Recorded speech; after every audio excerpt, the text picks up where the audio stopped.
ಮಗಳು ನಿಮ್ಮ ಲೈಫಲ್ಲೂ ಮಗಳು ಬಂದಿದ್ದಾಳೆ, ಅದು ಏನಾದರೂ ನಿಮಗೆ ಹೆಲ್ಪ್ ಆಯಿತಾ? ಇಲ್ಲ, ಆ್ಯಕ್ಚುಲಿ ನನ್ನ ಮಗಳು ಬಂದಿರೋದು ಹೆಲ್ಪ್ ಆಗಿಲ್ಲ, ತುಂಬ ಕಷ್ಟ ಆಯಿತು.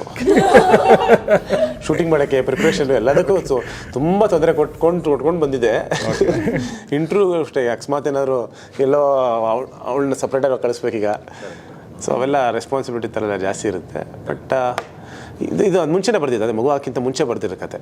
ಸೊ ಹಂಗಾಗಿ ಬಟ್ ಮಗು ರಿಯಲ್ ಲೈಫಲ್ಲಿ ಮಗು ಬಂದಮೇಲೆ ಏನು ಚೇಂಜ್ ಆಯಿತು? ನಿಮ್ಮಲ್ಲಿ ಏನು ಚೇಂಜ್ ಆಯಿತು, ನಿಮ್ಮಲ್ಲಿ ಏನು ಚೇಂಜ್ ಆಯಿತು? ಮಿಲನ್, ನಿಮ್ಮಲ್ಲಿ ಏನು ಚೇಂಜ್ ಆಗಿದೆ? ಸೊ ತುಂಬ ಬದಲಾವಣೆಗಳಾಗುತ್ತೆ. ಅಂದರೆ they will become the priority.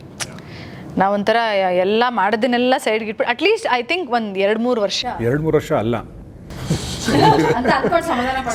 ನಾನೇನು ಹೇಳೋದು ಗೊತ್ತಾ, ಇದು ನೇಚರ್ ಥರ ಇದು ಮಕ್ಕಳು ಇದೆಲ್ಲ ಆಗೋದು. ಅದೇನೆಂದರೆ ಒಂದು 35-40 ವರ್ಷ ನಮಗೋಸ್ಕರ ನಾವು ಬದುಕ್ತಾ ಹೋಗ್ತೀವಿ. ಎಲ್ಲವೂ ನಮಗೇನು ಬೇಕು, ನನಗೇನು ಬೇಕು, ನಾನೇನು ತೊಗೋತೀನಿ ಅಂತ, ನನಗೇನು ಬೇಕು ಅಂತ ಫಸ್ಟ್ ಸ್ಟಾರ್ಟ್ ಆಗುತ್ತೆ. ಮದುವೆ ಆದಮೇಲೆ ನಮಗೇನು ಬೇಕು ಅಂತ ಮಾಡೋಕ್ಕೆ ಸ್ಟಾರ್ಟ್ ಮಾಡ್ತೀವಿ. ಮಗು ಆದಮೇಲೆ ಎಲ್ಲವೂ ಅವರು ಕೊಡೋಕ್ಕೆ ಸ್ಟಾರ್ಟ್ ಮಾಡ್ತೀವಿ. So you start giving. Nature ಥರ ನಿಮ್ಗೆ ಹಣ್ಣೆಲ್ಲ ಕೊಡ್ತಾ ಕೊನೆಗೆ ಅದೆಲ್ಲ ಭೂಮಿಗೆ ಸೇರಿಕೊಡುತ್ತಲ್ಲ. ಸೊ ಆ ಥರ we start giving. So it's a cycle. ಟೈಮ್ನ ಡಿಮ್ಯಾಂಡ್ ಮಾಡ್ತಾರೆ ಮಕ್ಕಳು. ಸೊ ತಾಳ್ಮೆ ಕಲಿತಾರೆ 100%. ಆಮೇಲೆ ರೆಸ್ಪಾನ್ಸಿಬಲ್ ಆಗ್ತೀವಿ. ನಮ್ಗೆ ಎಲ್ಲಿ ಬೇಕು ಹಂಗೆ ಹೋಗೋದು, ಹಂಗೆಲ್ಲ ಮಾಡೋಕ್ಕಾಗಲ್ಲ. ಆಮೇಲೆ ನಾವು ಬಳಸೋ ಭಾಷೆ ಆಗ್ಬೋದು, ನಾವೇನು ಮಾತಾಡ್ತೀವಿ ಅದ್ರ ಬಗ್ಗೆ ತುಂಬ ಕಾನ್ಷಿಯಸ್ ಆಗ್ತೀವಿ. ಮಕ್ಕಳ ಮುಂದೆ ಅದು ಮಾತಾಡಬಾರ್ದು. ಈಗ ಸಪೋಸ್ ನಾನು ಮಿಲನ ಯಾವುದೋ ಒಂದು ವಿಷಯಕ್ಕೆ ಸುಮ್ಮನೆ ಒಂದಷ್ಟು ಮಾತುಗಳು ಅಥವಾ ಜಗಳಗಳಾಗ್ಬೋದು ಮದುವೆ ಬಿಫೋರ್, ಅದೇ ಯಾವಾಗ ಬೇಕಾದ್ರೆ ಆಗ್ಬೋದು. ಮಗು ಅಂತ ಬಂದಮೇಲೆ ಅವಳ ಮುಂದೆ ಮಾಡಬಾರ್ದು ಅನ್ನೋ ಸ್ಟಾರ್ಟ್ ಆಗುತ್ತೆ. So we become conscious. ಆಮೇಲೆ ನಾವು ಅದನ್ನು ಬೆಟರ್ ಪರ್ಸನ್ ಆಗ್ತಾ ಹೋಗ್ತೀವಿ ಅಂತ. ಮಿಲನ, ಆ ಪ್ರಶ್ನೆ ಕೇಳಬೇಕು ಅನ್ಕೊಂಡು, ಅವಾಗ ಆ ಒಂದು cinema first love mocktail release ಆಗಿ ಚೆನ್ನಾಗಿ ಹೋಗದೇ ಇದ್ದಾಗ ನಿಮಗೂ ಕೂಡ ಅದೇ ಕಾನ್ಫಿಡೆನ್ಸ್ ಇತ್ತಾ ಅಥವಾ ಕಾನ್ಫಿಡೆನ್ಸ್ ಬಂತಾ? ಹೇಗೆ, ವಾಟ್ ವಾಸ್ ಯುವರ್ ಜರ್ನಿ? ಒಳ್ಳೆ ಫಿಲ್ಮ್ ಅಂತ ಡೆಫಿನೆಟ್ಲಿ ಗೊತ್ತಿತ್ತು ನಮಗೆ. ಬಟ್ ಯಾವಾಗ ಜನ ಥಿಯೇಟ್ರಿಗೆ ಬಂದು ಸಿನಿಮಾ ನೋಡಿದ್ರೆ ಒಂದು ಗೆಲುವು ಅಂತ ಅದೊಂದು ಪ್ಯಾರಾಮೀಟರ್ ಅಲ್ವಾ. ಅಂದರೆ ಜನ ಬರಲೇಬೇಕು, ನೋಡಲೇಬೇಕು, ಆವಾಗಲೇ ನಾವು ಒಂದು ಗೆಲುವು ಕಾಣೋದು.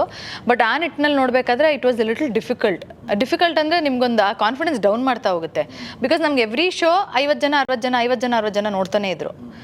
ಬಟ್ ನಂಬರ್ಸ್ ಇನ್ಕ್ರೀಸ್ ಆಗಬೇಕಿತ್ತು. 100+ ನಂಬರ್ಸ್ ಆ ಥರ ಏನೋ ಶೋಸ್ ರಿಟೈನ್ ಮಾಡೋಕ್ಕೆ ನೋಡಬೇಕು ಮಲ್ಟಿಪ್ಲೆಕ್ಸಲ್ಲಿ ಅಂತ.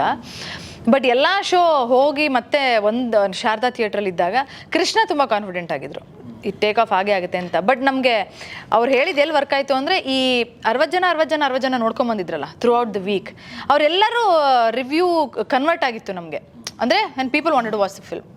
ಆವಾಗ ನಮಗೆ ಶಾರದಾ ತುಂಬ ಕ್ರೌಡ್ ಆಯಿತು, ರಶ್ ಆಯಿತು. ಅದಾದಮೇಲೆ ಮೈಸೂರಲ್ಲಿ DRC ಶೋ ರಿಕ್ವೆಸ್ಟ್ ಮಾಡ್ಕೊಂಡಿದ್ವಿ, ರಾಕ್ಲೈನಲ್ಲಿ ಒಂದು ಶೋ ರಿಕ್ವೆಸ್ಟ್ ಮಾಡ್ಕೊಂಡಿದ್ವಿ. ಎಲ್ಲದು ಫುಲ್ ಹೋಗೋಕ್ಕೆ ಶುರು ಆಯಿತು. It's a very rare case. ಆ ಥರ ಶೋಸ್ ಇನ್ಕ್ರೀಸ್ ಮಾಡಲ್ವಂತೆ ಮಲ್ಟಿಪ್ಲೆಕ್ಸ್ಗಳಲ್ಲಿ. ಒಂದ್ಸಲ ನೀವು ಸಿನಿಮಾ ತೆಗೆದ ಮೇಲೆ ವಾಪಸ್ ಸಿನಿಮಾ ಹಾಕಿರೋ ಉದಾಹರಣೆ ಇಲ್ವಂತೆ. ಫಸ್ಟ್ ಫಿಲ್ಮ್ ಥರ ಹೇಳಿದೆ. So then they started increasing ಶೋಗಳು.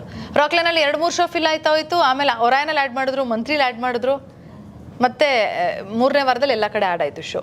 ಕೃಷ್ಣ ತುಂಬ ಕಾನ್ಫಿಡೆಂಟ್ ಆಗಿದ್ರು, ಸಿನಿಮಾ ಮೇಲೆ ಕಾನ್ಫಿಡೆನ್ಸ್ ಇತ್ತು. ಬಟ್ ಇಟ್ ಶುಡ್ ವರ್ಕ್ ಅನ್ನೋದಿರುತ್ತಲ್ವ, ಅಂದರೆ ಜನ ಬರಬೇಕು, ಜನ ಥಿಯೇಟ್ರಿಗೆ ಬರಬೇಕು ಅಂತ. ಅದು ಯಾವ ಮಟ್ಟಕ್ಕೆ ಬಂತು ಅಂದರೆ, ನಿಮಗೆ ಬರೀ GT ಮಾಲಲ್ಲಿ 3ನೇ ವಾರ 4ನೇ ವಾರಕ್ಕೆಲ್ಲ 18 ಶೋ ಇರ್ತಿತ್ತು. ಇವಾಗ ನಾನು ಹೇಳ್ತಿರೋದು, ಈಗ ತುಂಬ ಇಂಪಾರ್ಟೆಂಟ್ ಸಿನಿಮಾ, ದೊಡ್ಡ ಸಿನಿಮಾ ಬಂದರೂ ಹಬ್ಬ ಅಂದರೆ 10 ಶೋ ಕೊಡ್ತಾರೆ, 8 ಶೋ ಕೊಡ್ತಾರೆ. 18 ಶೋ ಬರೀ ಮಾರ್ನಿಂಗ್ ಶೋನೇ 4 ಶೋ ಇತ್ತು. 9 ಗಂಟೆ, 9:15, 9:30 ಆ ಥರ. ಇದು 2 ವಾರ ಆದಮೇಲೆ ಇದೆಲ್ಲ ಆಗಿದ್ದು. 4ನೇ ವಾರಕ್ಕೆ, 3ನೇ ವಾರ ಫುಲ್ ಹೋಗ್ತಿದೆಯಲ್ಲ ಶೋ. ಆ ಮಟ್ಟಕ್ಕೆ ಕ್ರೇಜ್ ಕ್ರಿಯೇಟ್ ಆಯಿತು ಆಮೇಲೆ.